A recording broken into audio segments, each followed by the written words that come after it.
In September of 1996, I caught a flu, just a regular flu. But the reality of the situation for me, Scott, is that flu has been at the same level since September 1996 with me every day. I had a doctor at the time. Some people just aren't as emotionally strong as others. And sometimes, life is hard. And so basically what you need is you need a psychotherapist. And I'm going to send you to these relaxation classes. Getting that blood work back and finding out I had mycoplasma pneumonia. They said my early antigen number for Epstein-Barr virus meant that, in layman's terms, Epstein-Barr mono was reactivating my body every 24 hours in his. So she said, you're at the first 24 hours of mono every day, basically. What sort of blows me away now, that my Epstein-Barr number was off the charts and the highest they had seen. She said, I apologize for all the years of abuse you've been given from the medical community. Medical error is purported to be the third leading cause of death in the US, killing 250,000 Americans annually. 23% of Europeans have been affected by medical error. Bad science embeds ME as medical harm globally, making millions missing. But less than 10% of medical errors are reported, because medical error is the secret many healthcare systems and governments work hard to hide. Wrong medication, wrong dose, amputate the wrong limb. I am Scott Simpson, host of Medical Error Interviews, and I talk with patients and families, physicians and advocates about medical error. They share secrets, stories, and most importantly, solutions. Medical Error Interviews is brought to you by my online counseling service, remediescounseling.com, a safe space for people affected by medical error, chronic illnesses, and other life matters. A note of caution: some may be distressed or triggered by the medical experiences of guests. Hello, humanity. I'm Scott Simpson, host of Medical Error Interviews. Imagine back to when you had a bad flu. Remember the nausea, head spins, pain and soreness, vomiting and diarrhea, and crushing fatigue? Remember how the worst lasted for a few days? Now imagine having that flu for a few weeks, or a few months, or like Jeffery Smith, for a few decades. Now think of the millions of COVID patients. A good number of the survivors are not fully recovering from this flu bug. They remain sick for weeks. Soon they will have been sick for months. And if they are unlucky like Jeffrey, and the healthcare system will effectively abandon them. Most doctors didn't take Jeff's ongoing flu symptoms seriously, dismissing them and subtextually blaming Jeff for being emotionally weak or not trying hard enough or not really wanting to be healthy. So when Jeff started to have bowel symptoms, he didn't tell his doctor, who needs to be invalidated and gaslighted again. But it turned out Jeff had a tumor and needed surgery, and suddenly the healthcare he received was empathic, prompt, validating. A stark contrast to the years of dismissal and gaslighting of his flu symptoms. As Jeff explains, the tumor for which he received exemplary care only impacted his quality of life a fraction compared to how the never-ending flu shattered his future. And as the COVID deaths and infections continue to rise, the people who do not recover may also experience disbelieving doctors and a healthcare system that doesn't care. If you would like to support the podcast, you can hit subscribe on iTunes, Spotify, Podbean, or any of the other major podcast platforms. You can also support the podcast by becoming a monthly patron. Premium patrons get access to video versions of the podcast interviews. Simply go to patreon.com/ medical error interviews to become a monthly patron of the podcast.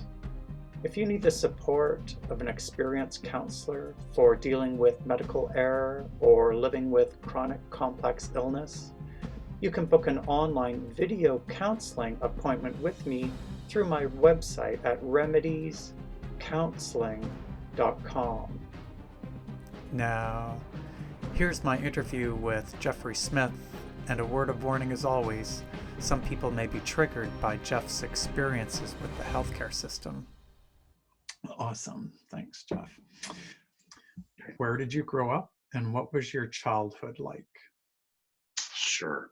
I grew up in a small little hockey town in Canada in the 70s called Campbellford.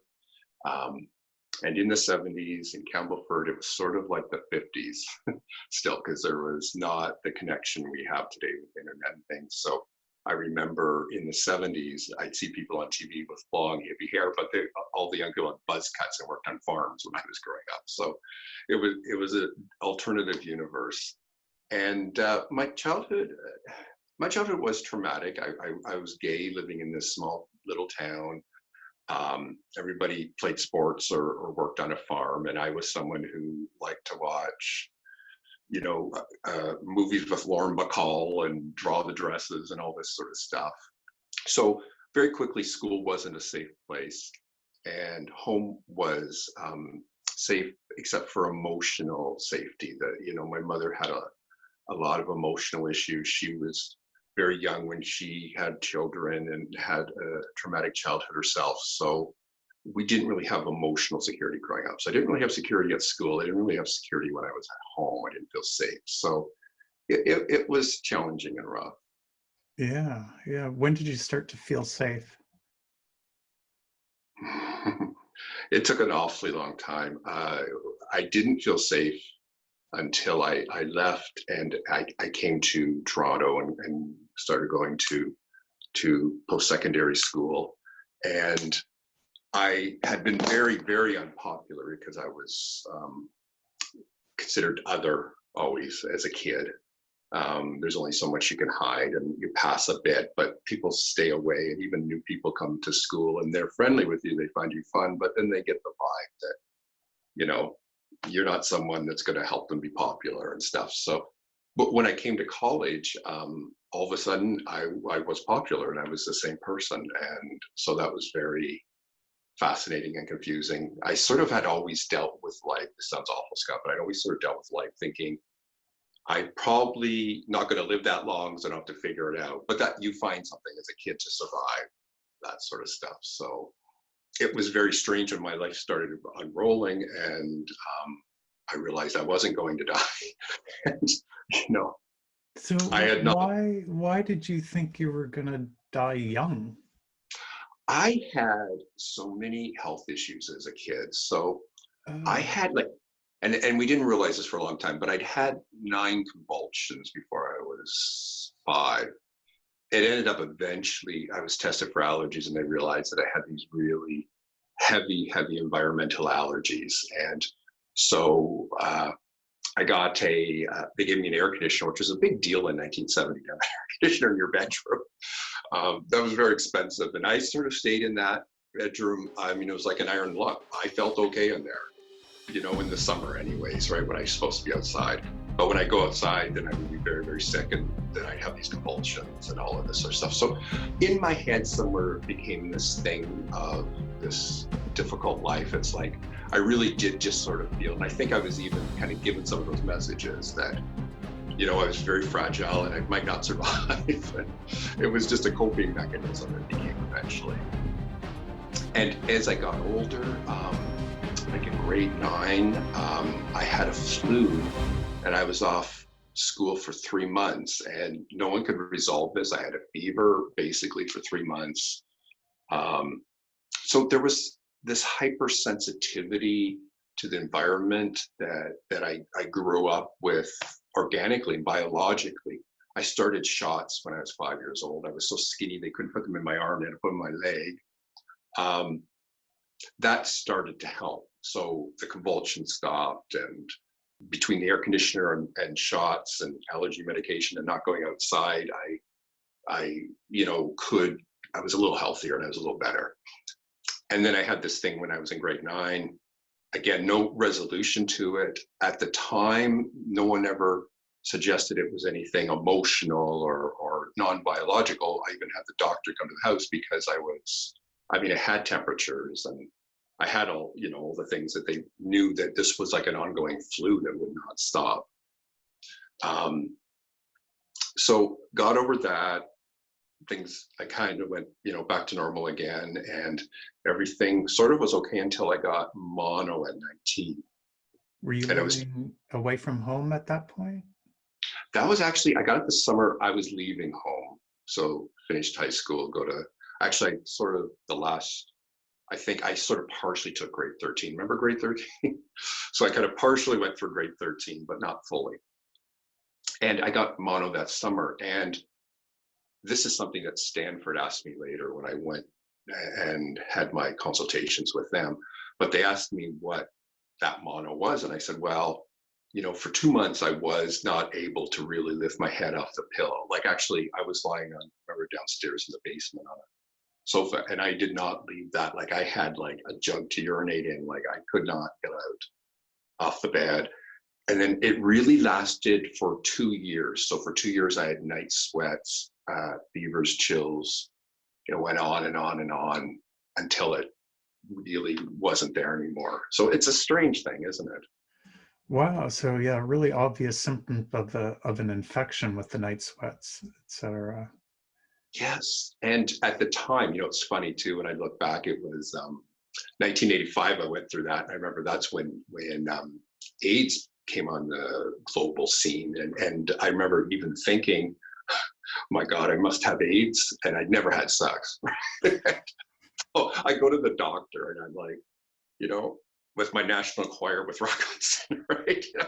Maybe I have this. And the first question, have you had sex? No, because you don't have it. Anyways, it was just this strange, to be this sick in your young age and not have real resolutions from the medical thing other than you've got it. We watched your temperature, we see your lymph glands, we see, you are obviously very sick, but we don't know why you're still sick so long.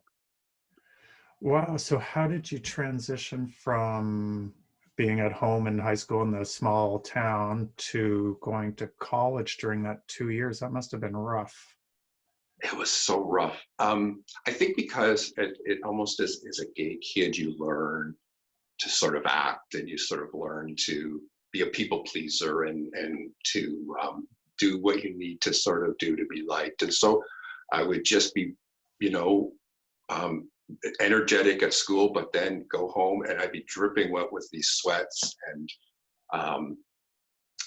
just so many symptoms. And I would just crawl into bed until I crawled out the next day. And but it was still such a good time in my life. I mean, because I was meeting new people and I was learning a bit of value of myself and just being myself and my creativity because I was taking photography. And so it was, I look back at it as a very good time, but it was very rough. I just remember another part of it was whether it's irritable bowel or diarrhea. I mean, like easily 10 times a day, like every day for 2 years while I was getting over the mono.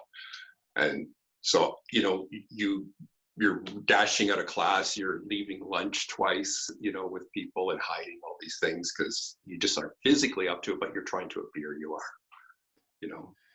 Right. So 2 years to recover from that mono. Then what was happening in your life? Well, life was really good. I was finishing school. I was trying to find a career.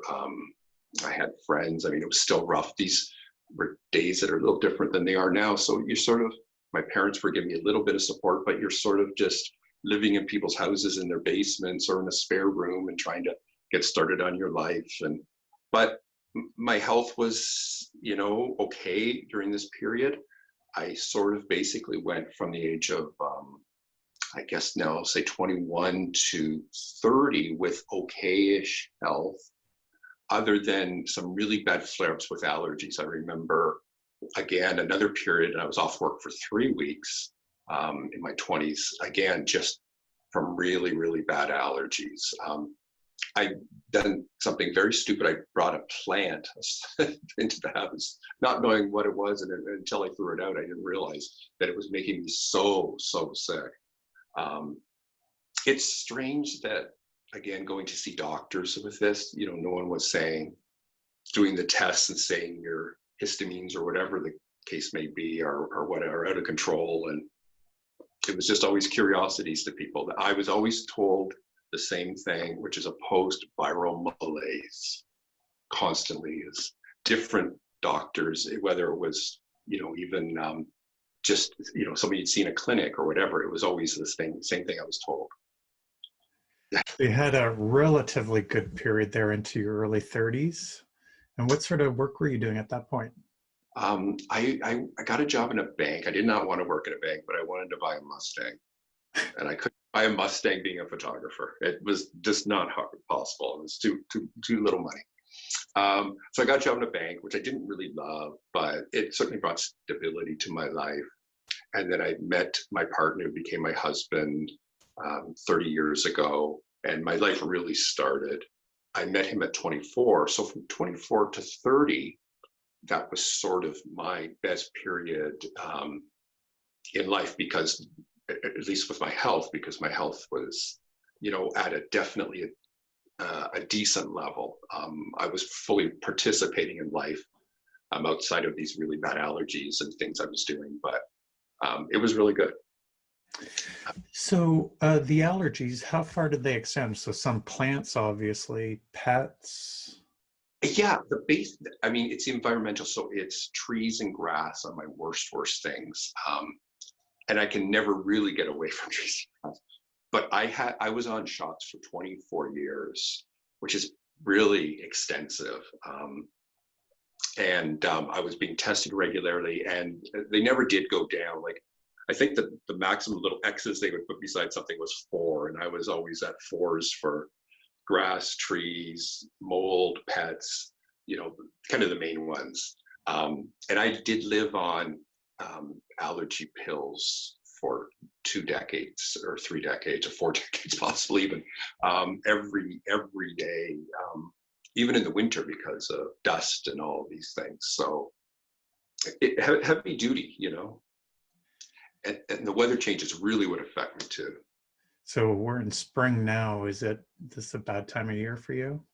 Really bad, really bad.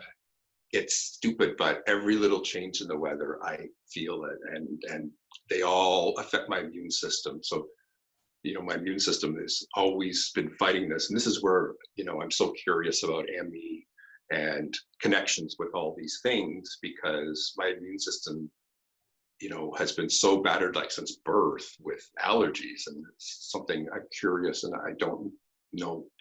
There's a little bit of information with happening with mast cell, and all that, but I still think there's something there that hasn't been figured out yet. But Yeah, hopefully they'll connect those dots soon. yes. So in your health journey, what happened next? Sure. So in September of 1996, I caught a flu, just a regular flu.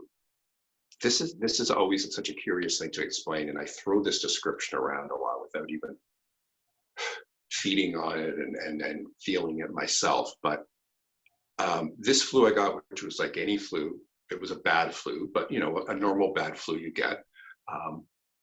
But the reality of the situation for me, Scott, is that flu has been at the same level since September 1996 with me every day. And when I try to say this to people, the only way I can say it is to say, okay, if you think of that really bad flu you had, and really remember that your head was swimming constantly, that to get up and use the washroom, you waited till the very last moment to do it. When you got up, felt very, very dizzy and unstable, or holding on to things. You've got chills, your body really hurts, you're very dizzy, but the fatigue is at such a level that you sit and lie there for 20 minutes before you turn over, because you're that fatigued. And people sometimes can remember that the flu, when you have a really bad flu, you're like that. And then what I have to try to say, okay, is, and it's hard for people, but okay, so you felt like that and you felt like that for 3 days, really at your worst or whatever. Take that to 3 weeks and nothing changing, nothing getting better. And then try to imagine then getting up, showering, putting on clothes while you're sweating and you're dizzy and holding onto the sink, and then going and waiting for a streetcar or a bus or a subway or a combo of all those things, getting on and not even having the energy to stand. So leaning because you can't stand and getting to work and trying to go through a day like that.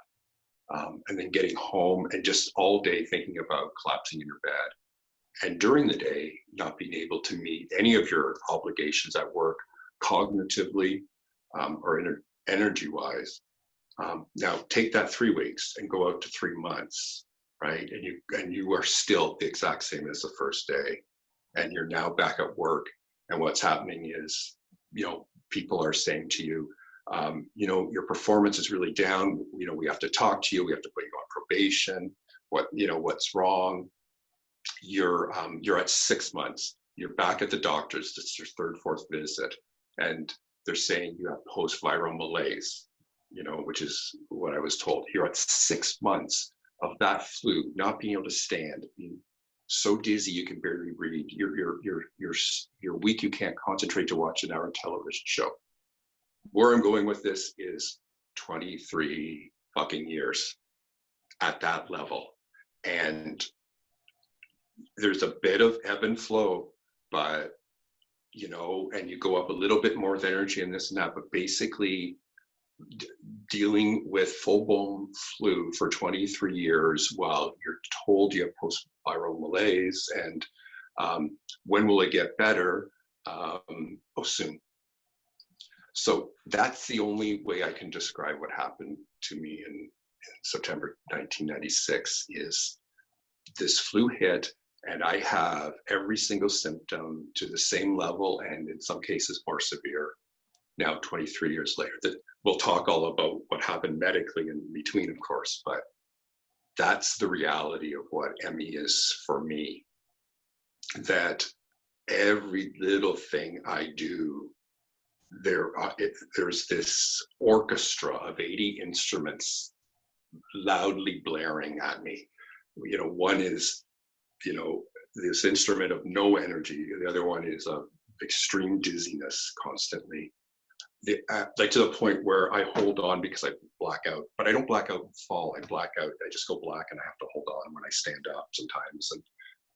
But anyway, so there's this orchestra playing constantly, and you're trying to do things like work or be a partner or be a son or be a friend or anything. Yeah, it is really hard for people to wrap their head around that time frame of having the flu and it never goes away. And it sounds like, because I often hear some people with chronic illnesses say, oh, I have good days and bad days. But it sounds like you have bad days and worse days. I used to probably have kind of good days and bad days, and then it became good half days and bad days, and now it's sort of good hours, a few good hours a week, and then the rest are bad. And that's not to be dramatic or for empathy or anything, but it's just the reality of all the symptoms. Yes. So you try to go back to work, you're cognitively impaired, physically impaired, just not able to work like you were able to work before. How did that and how did your health care play out? Sure. I had a doctor at the time who probably was, I'm trying to think how many doctors I've had since I became ill. Probably three main practitioners. And then on the side, as you can imagine, seeing so many people. But again, going back to this doctor, at I think the 6 or 9 month period, maybe at the 6 month period, he pulled out a sheet of paper that said chronic fatigue syndrome. and he went through the list with me. I did not have constant sore throats. And this is 1986. And so he said, you could not possibly have this. But I had all the other things, almost everything else. So I came back at 9 months again. And the same thing. No, you don't have this. What you have is, and this is where we get into the overlap of misogyny and homophobia or whatever we want to call it. But I'm a gay man. I was not. He knew that. He's my doctor. So we got into the nerves conversation. Some people just aren't as emotionally strong as others, and sometimes life is hard, and so basically what you need is probably a psychotherapist, and I'm going to send you to these relaxation classes. The one consistent part of my story too, Scott, is that I was grasping at straws. I was so sick and functioning so low and frightened. I would get to an intersection with the car and put in the left turn signal, turn right, and nothing seemed strange about that. I would question the honking, like, I don't understand what's happening. I was so debilitated. So anything anyone gave me, any straw, any life raft, I reached for, like, desperately. And I took these relaxation classes.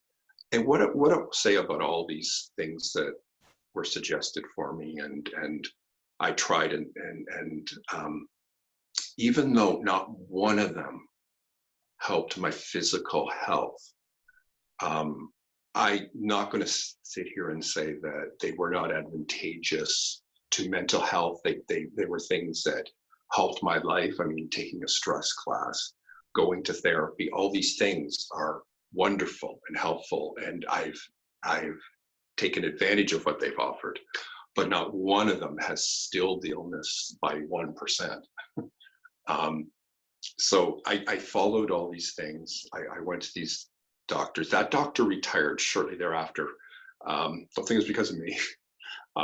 But then I found another doctor, and he was taking what he was seeing in me a little bit more seriously. And he sent me to, like, tropical disease clinics, neurologists, different places.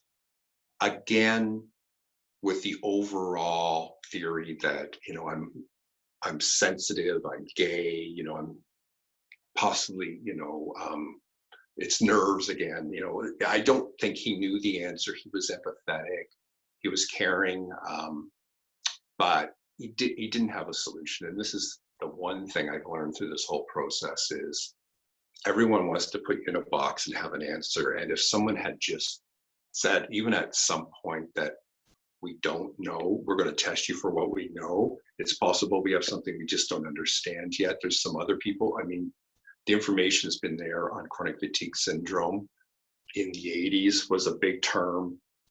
Why people were already thinking this was the yuppie flu and there was nothing real about it is so frustrating, and so frustrating over a quarter of a century of it. For folks who are listening and aren't familiar with ME, very often the onset of ME is because somebody gets the flu and they just never recover. It's a very common story, people who have ME. And right now, with the whole COVID global pandemic going on, we're starting to hear that some of these people who recover from COVID aren't actually recovering, and their symptoms are very similar to ME.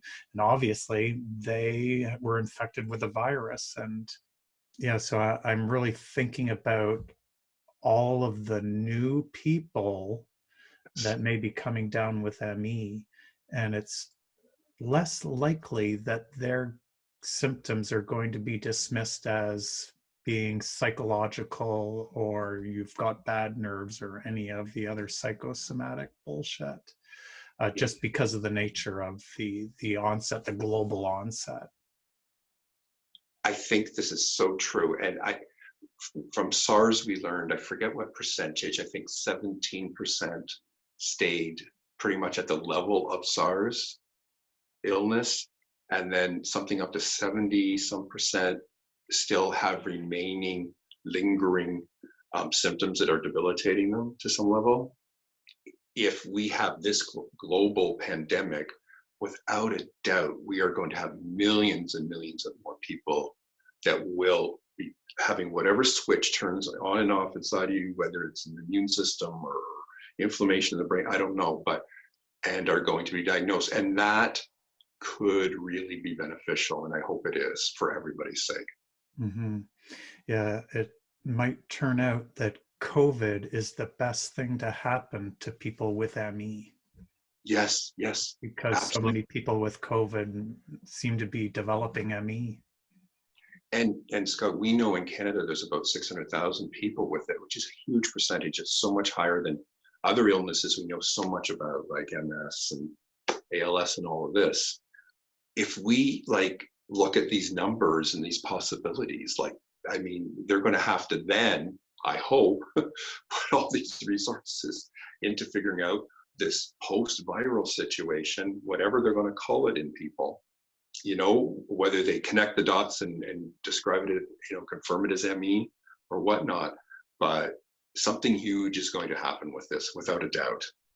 And like you say, this could be the end of suffering for like we say 600,000 people in Canada. There are way more people than that. There are so many people that are just so missing, from life that people don't even know. I remember when I was a young kid, there was a woman across the street who slept in a bed in the living room of her house. She could not get out of it. She was very sick. She was there for like 30 years. And I remember people just, wondering what was wrong with this woman. Was she just so frail and not able to handle life, which is what most people thought. Was it, the vapors, the Victorian, what was wrong with this woman? Well, it's obviously something because she's a woman and she's weak and it's an extreme version. I mean, and I just think this poor woman suffering for 30 years without any understanding. We've gone through so much with myalgic encephalomyelitis without understanding, but I can't even imagine the people before us. Yeah, without the internet, being so isolated, being shut-ins. I remember that term. They're a shut-in. No real explanation other than they were sort of sick. And you believe, if everyone is saying it's in your head, because I experienced this is my life. Everyone kept saying this. I did start real therapy in this, the Freudian sense, on the couch, going through life. And like all of us, there's so many things we can talk about. And it was helpful. It was mentally healing and emotionally helpful. But again, not one thing reduced one symptom of my ME. Believe me, going to therapy does not stop Epstein-Barr virus from reactivating your body and making you very sick every day. Even my husband, we thought, you know what? You don't like the work you're doing in the bank. You want to be an artist. This is what happens when people aren't living their real life. And so you're just really, really, really depressed. You don't know it, but you're just really, really, really depressed. Every outward sign from me pointed that I wasn't depressed. I mean, I enjoyed my friends. I enjoyed my time with people. I was very sick, but very hopeful, very optimistic. There just wasn't, I was in bed, not because I was in bed and I was sad because I was in bed, but I was not in bed because I was sad. Yeah, important distinction. So during all of these years that you have ME, you also had a couple of other health challenges. Tell me about those. Yes. And there's an important little lesson for me, and I think other people in this. One of the elements of ME is gut problems and IBS and all of this. And I was experiencing very frequent bowel movements again around kind of the late 2000s. and a lot of issues. And because with ME, when your symptoms get worse, when you go to the doctor with it, you don't always see it, but there's an eye roll. Like, here he is again. Oh, he's dizzier this time. Oh, he's more tired this time. Oh, now he's got diarrhea. I mean, all these things fit into what they already think about you. So you get to the point, no one can help me. No one is helping me. I don't like being looked at as crazy all the time, or depressed, or something, or not mentally well. So I'm not going to add fuel to the fire. I'm not going to mention these things anymore. Nothing good ever became of it, ever. And the illness was accelerating for me by the end of the 2000s. So everything was getting, my floor was dropping a bit. And so I ignored all this, and I ignored it to the point in which I couldn't ignore it anymore. So I did mention to a doctor who booked a colonoscopy for me. And after I had the colonoscopy, he took me in the room and said, yes, we found something. What it was ultimately was a rectal tumor. And I had to have what they call, oh my God, a bowel resection, I think they call it. But basically what they did is they removed 95% of my rectum. And I was on an ostomy bag for 6 months. And then I did qualify for a reversal, which means I don't have the bag anymore, which is wonderful not to. There's issues to deal with in the sense of when you lose 95% of your rectum, life's different.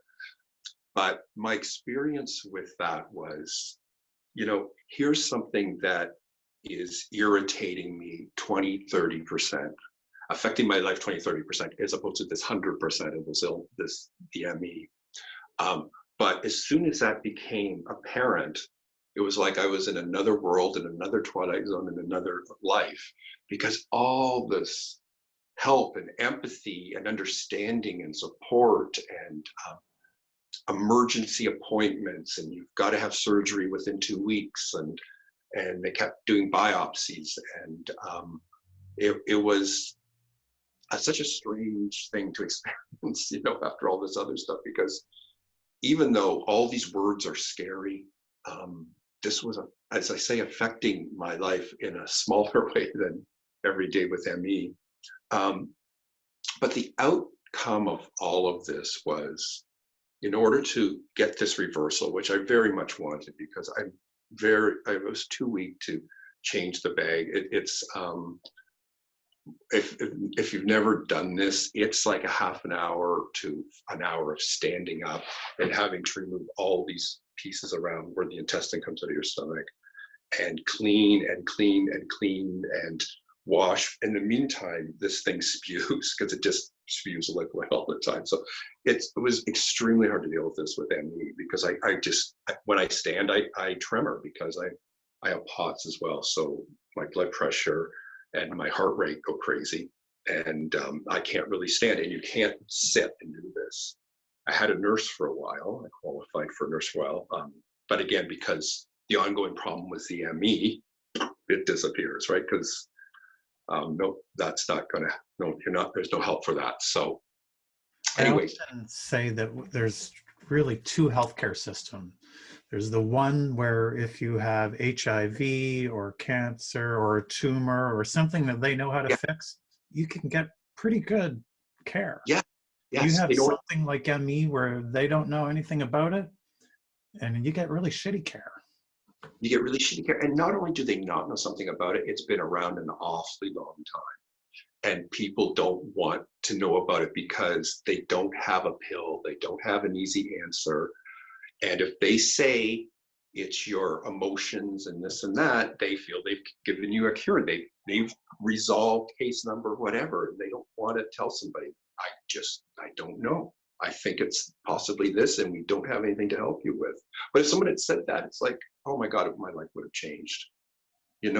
I wouldn't have been beating myself up for 23 years for not being good enough, for not working hard enough, for not trying enough to get out of this dazed state of dizziness and fatigue I was in, thinking I had created it by not being good enough, But When did you realize that you had been gaslighted for all those years? God, I I feel I knew that when I saw that sheet of paper at 6 months that that's what I had because I had everything except one thing on that list. And in the back of my mind, I always knew that. Yet I always responded to whatever they suggested, which was always the same things. So I always knew that. But the moment, that sort of epiphany moment when I think this is around 2015 or 2016.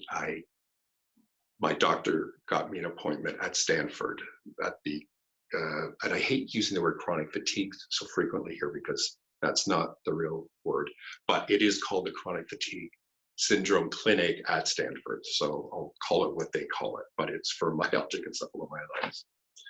I went there in 2015, 2016. So that is 20 years basically after having this horrible, horrible flu daily. I went and I had prepared an awfully lot of paperwork about my history and including emotional health because I I don't care what the answer is. Just please help me, right? So I talked about any major traumatic things in my life. I talked about career. I talked about relationships. I talked about being gay. I talked about, but obviously the main thrust of it was my physical health in this thing. And they reviewed it before I got there. And I saw a nurse practitioner. She basically, put the paper down and looked at me, and she said, I apologize for all the years of abuse you've been given from the medical community. And I can't even say it because so much grief, 20 years of grief, that I'd held in and never let flow because it was never, I was never honestly told it. And I asked her if I could hug her because I didn't know what else to do. And,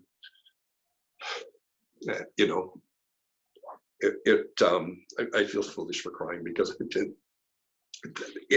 it changed my life hearing that because these were medical people and they were leading. I finally met someone who knew more than me about this, and I paid and had an expensive panel of blood work done, and because the appointments are expensive, they called me with the results. And what sort of blows me away now, when I talk about this is, she said that that my Epstein-Barr number was off the charts and the highest they had seen until that year in 2015-16 at Stanford.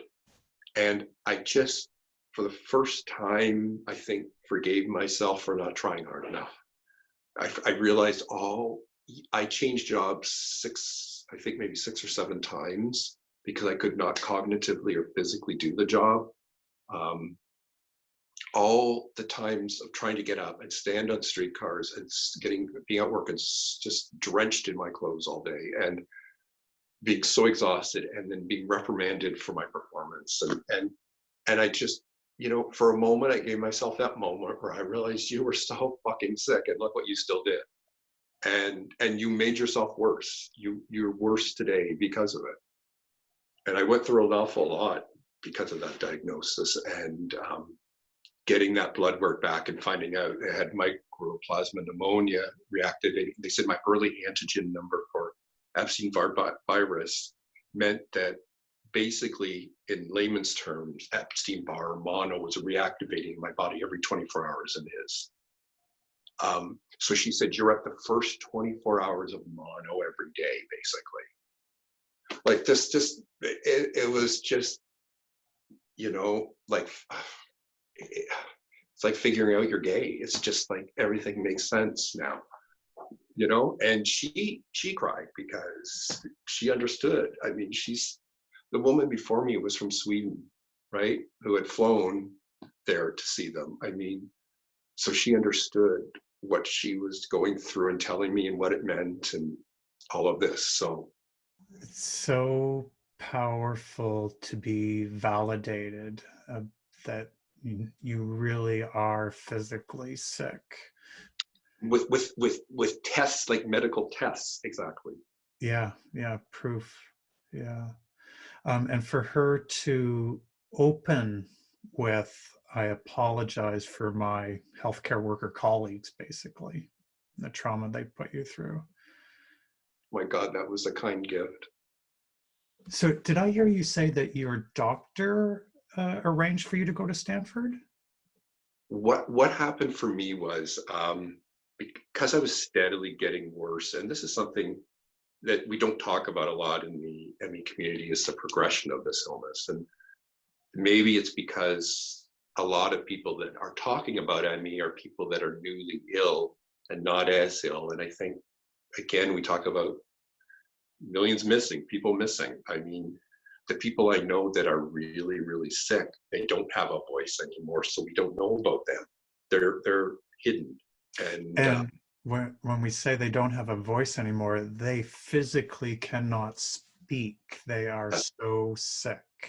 they're so sick that to talk, and I'm sure you've been like this. I know I have days where I cannot talk except for maybe 20 minutes, like after being up about 5 hours, because it's so draining. It's so, and to do something like this, I say I'm a good actor, but for 4 days, I did not leave bed at all because I knew this was happening. And I don't sit up very long because of the dizziness and all of this stuff. So yeah, people cannot, no one knows they exist because you can't hear them. You can't see them. They're locked away in their homes. We know their names, I know these people's names, and I know that I could talk to maybe their parent or a care worker or something and make sure they're still there and they're still breathing, but they don't exist otherwise. Yeah, that's really hard for people to understand how there can be so many people missing and be so ill that they're not even in the hospital, that their family has to take care of them 24/7. And we both know that they describe having ME as the last stages of HIV, AIDS, or cancer. So, when somebody is at the last stages of cancer, they are lying there, they're in and out of consciousness, they speak very little. I mean, it's ME. It's the same way people are at the severe level of ME.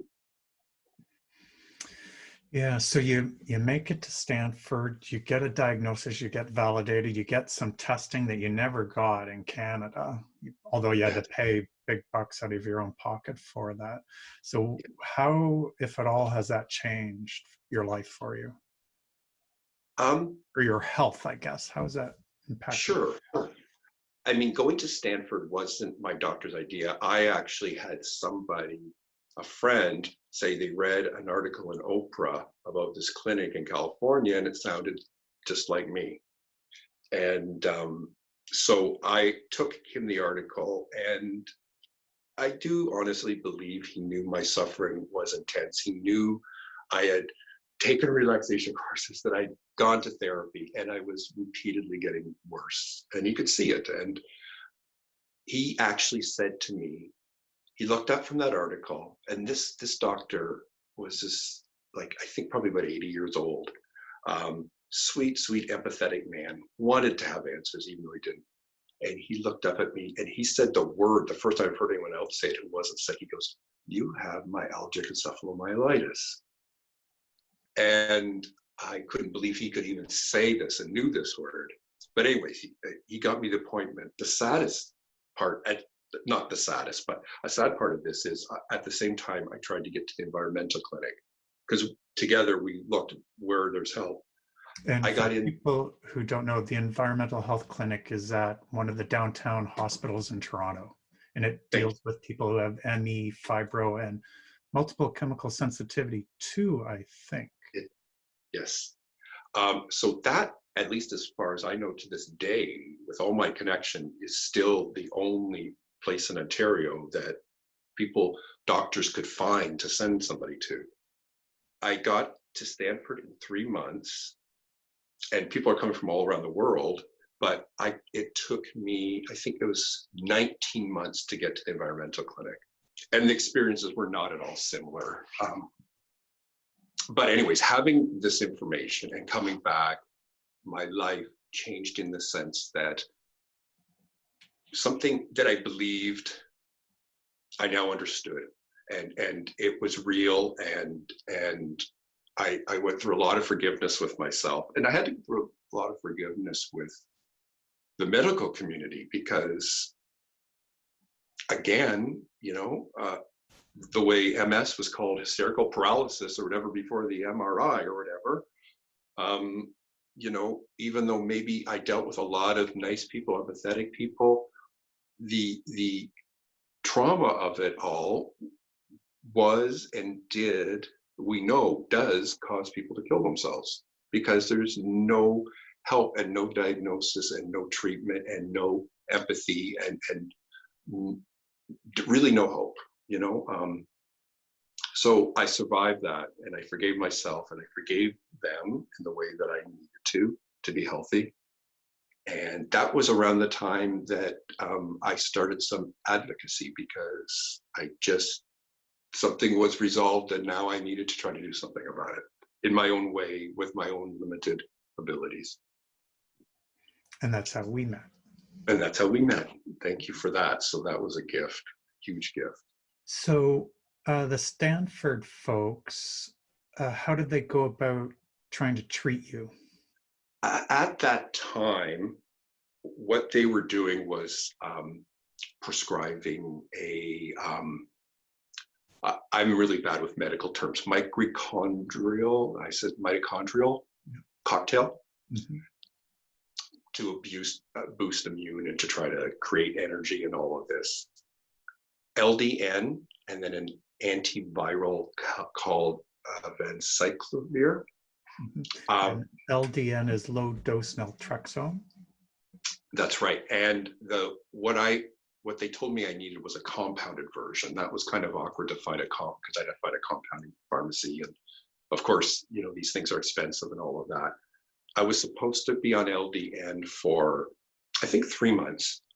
After 2 months, I spoke to them, and I had to go off because I was just feeling so sick. And I just think my immune system is so flatlined that anything, like I have such problems with medication now, which I never used to. But anyways, I just was so ill, and I really was probably in bed for 3 months during and after the LDN, because it was just taking something out of me. I don't know.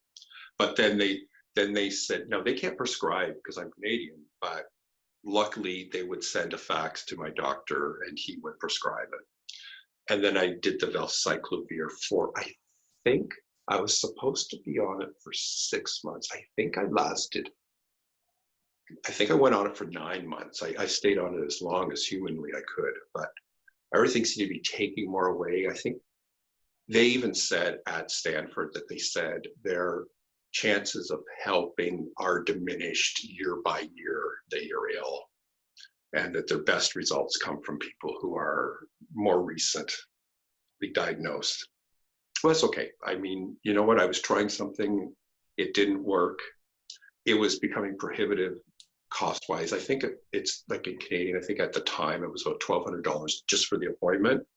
And then, of course, a flight and a hotel's Palo Alto. So even a little Fleabag motel is $340 a night, sort of there, because it's, Stanford. Then the blood work was, I think the blood work was around 4,000, just under 5,000 US. Anyways, it's just something, it was like, take out an RSP, cancel my RSP, and do this once sort of thing, right? And then hope that leads to something. The environmental clinic that I saw in Toronto at Women's College Hospital, the first thing was they just sort of start seeing you. The one really big value I got out of that was that when I had to, walk in and sit, and she wanted me to sit up on the examining table, because I tremor when I'm sitting up or standing. She diagnosed the potential for POTS, which led to me seeing a cardiologist, doing the tilt table test, having it confirmed. People who aren't familiar with the acronym POTS, it stands for post-orthostatic tachycardia syndrome. Yes, intolerance tachycardia syndrome, yes. And so what it means is that possibly your heart rate goes up when you stand or sit up as opposed to being flat, or your blood pressure goes, I can't remember if it drops or falls. For me, it's the heart rate. My heart rate goes up over 30 beats per minute from lying to sitting to standing. And so what that means for me is, this is why I am so dizzy and I can't sit and stand. I remember when we were trying to meet the health minister at that meet and greet was at Markham. And I remember standing, waiting beside you. And I didn't know I want you to see this, but I was like vibrating so much from just standing, how to stand that long and all this sort of stuff. So that was something good that came out of that. But there's no real treatment for it. More salt, maybe a beta blocker, but there's no treatment for that either. So it's wonderful to know it. It's wonderful to know that possibly some research going on and you're in that category, but there isn't a solution either. So yeah, the best they can do is try to treat some of our symptoms, but not the underlying cause. They're not there yet because they've never had enough research funding, vastly underfunded. Exactly. And the other thing, POTS, it seems to fall under, well, it does fall under cardiology, and cardiology sort of has one big thing to offer, which is exercise. And so again, I was told to exercise for my POTS. The actual cardiologist was on a board creating and trying to understand it and create this whole network. I can't remember if it's in Ontario or the whole country. But I kept saying, do you have anyone with ME, in this group? And basically the answer was, no, we can't have anyone with ME because they can't exercise. So there kind of went my hope that some help's going to come from all that. But right, marginalized once again. I know. So what are you hoping to try next? Because I know ME patients are always wanting to try something else to see if it helps even a little bit. Because one other thing that I think is worth mentioning, if for somebody who's pretty healthy, a 5% improvement in their sort of quality of life or their health, they probably wouldn't notice it. If you're already working at 80 or 90%, 5% isn't going to affect you much. But if you're down at 5 or 10% of being able to do stuff and you get a 5% boost in quality of life, that is huge. Huge, huge. I'm trying to think of what I've experienced. There, when you say good days, I mean, there'll be these hours, I mean, how many hours would there be? Sometimes there's 1 hour a month. I mean, I'm not trying to be maudlin, but there's an hour a month where I will actually just like my little mind goes, I don't feel really awful right now. It's sort of like a Rosemary's Baby when the pain stops. It's like, there's just this moment where there's just some lower relief of this orchestra and this cacophony of symptoms beating, at you physically. They lower and, oh my God, you notice it. I don't know about you or other patients, but a lot of it feels like my body corrects itself, which means it messes itself up again and it says I shouldn't be feeling this way, and my immune system turns on again heavy and everything goes back to make me feel that certain way, which is like a preset in my body. It's supposed to be there to work normally now. That's all I have to say. But yeah, that sort of fits with that researcher Robert Fair's hypothesis that we're stuck in the sick state. Yes. And it does feel like that, because when I tried certain things, they've suggested I will have these little periods, very short periods, a few days of relief, but then it clicks back. It's like where our bodies were supposed to fight a cold and get rid of it, it's like our bodies are supposed to make sure we have a cold or a flu or mono and keep us there. Yeah, so people may not, and some people will know that when anybody gets the flu, what makes you feel sick is not the flu virus, but our body's response to the flu virus. And so Yes. that's what we're experiencing, is that constant flu feeling, It's like if plus many other things on top of the regular yes, flu.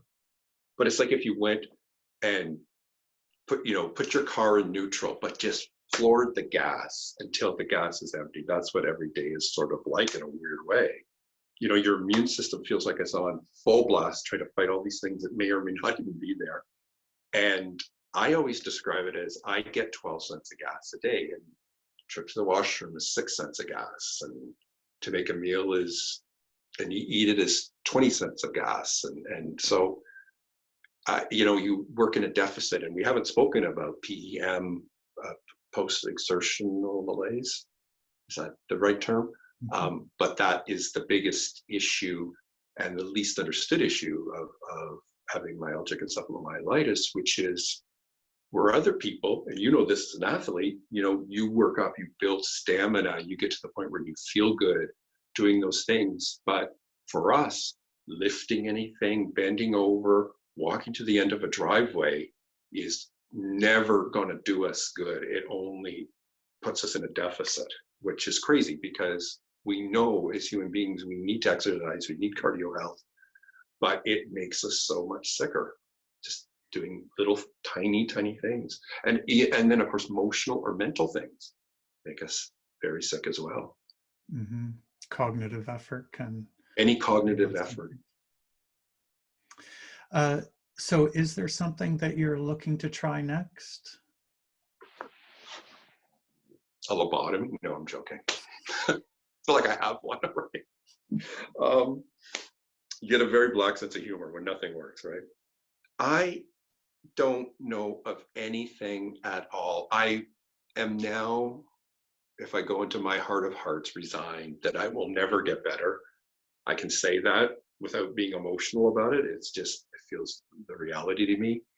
I do feel, though, that it will be figured out and understood at some point, and people won't go through it. And I feel that that's sort of why I'm on this planet, is to hope in my own tiny little weak way to push that forward so no one has to lose their life or decades of their life. We're seeing more and more people sick. There's going to be so many people with COVID, like you said. That's sort of what I see my future. Well, I don't know what this progression will mean. I don't know where it will go. We know people who can't speak, who are tube fed. Obviously, the hope is that never happens. What I do have, I just want to be able to use to educate people, because I feel that each one of our stories has already educated people. And when I post something on Facebook, I'm fascinated by how many people say, I've heard of ME, I didn't understand, I didn't know what it is. You've taught me about it. And I feel like whether it's, something as simple as civil rights or whatever, like once you start giving people the information and the truth and the reality, help happens. And we know personally with somebody at the Canadian Institute of Health Research, having somebody who has seen patients with this, understands the suffering, understands that this 100% this is a biological illness, it just changes the world. Indeed. So you mentioned earlier that you, in anticipation of having to sit up for an hour to chat with me, that you've rested up for 4 days for this. So we've been sitting up for about an hour now. How are you feeling right now? The worst part for me is that the fatigue, which is already crushing, just becomes to the point where my vision's blurred, and and the dizziness is really, I sort of, I'm on the tilt-a-whirl every day, but it's sped up quite a bit, But I'm not saying that to end our chat or anything, but that's this is heavy duty for me. This is what for someone else might be going for a 10-mile jog, in their world, or 15-mile, like something that really throws them for days, 4 or 5 days, whatever that might be.